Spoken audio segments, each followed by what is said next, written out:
In the 1770s, colonists were outraged at British taxation laws created by the British to make colonists pay for the debt of the French and Indian War.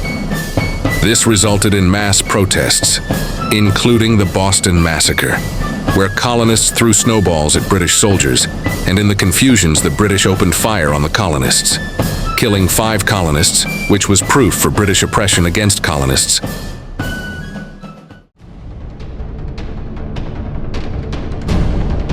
On December 16, 1773, colonists disguised as Native Americans boarded British naval vessels with tea. The colonists threw the tea over the ships and into the Boston harbor, showing the British unrighteousness taxation would not stand.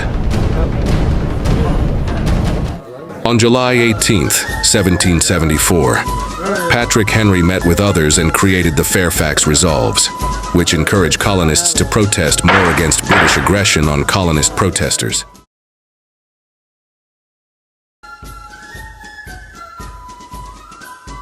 In April of 1775, militia started forming to stand against the British, including John Parker's militia.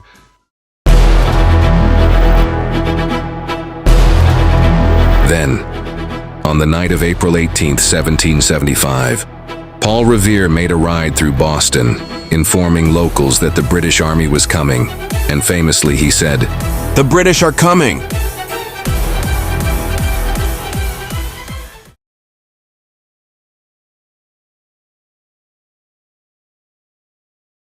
On the morning of April 19, 1775, 77 Massachusetts militiamen stood in Lexington against 400 advancing British. John Parker stood firm with his militia and said to his men, "Do not fire until fired upon." British Major John Pitcairn rode up to the militia and said, "Lay down your arms and disperse at once." Which John Parker replied with, "We are gathered here peacefully, Major." But those words were not pleasing to Pitcairn, and so he ordered the British grenadiers to fix bayonets and march towards the militia to try and intimidate them to leave. But just then, someone fired a shot.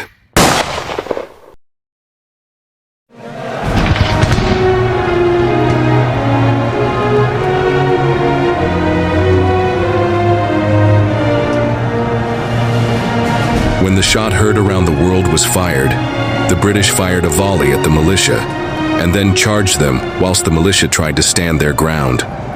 But a few minutes later, all the militia fell back, which caused devastating casualties for the militia, with around 8 militiamen killed and 10 wounded.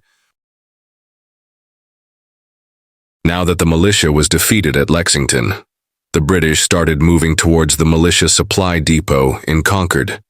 But James Barrett's militia in Concord would move north towards Old North Bridge to attack the smaller advancing British unit of only 100 men. There, Barrett's militia waited on the tree line for the British to move across the bridge. And when the time came, the militia attacked. The militia charged the bridge and opened fire, causing heavy casualties for the British and resulted in the British withdrawing. And this moment seemed like victory for the Massachusetts militia. The British fully withdrew from Concord, and when they did, they were ambushed by militiamen all along their route of retreat, which added more casualties to the British Army. The British fully retreated back to Boston by 8 p.m. that day, which set the stage for the beginning of the American Revolution.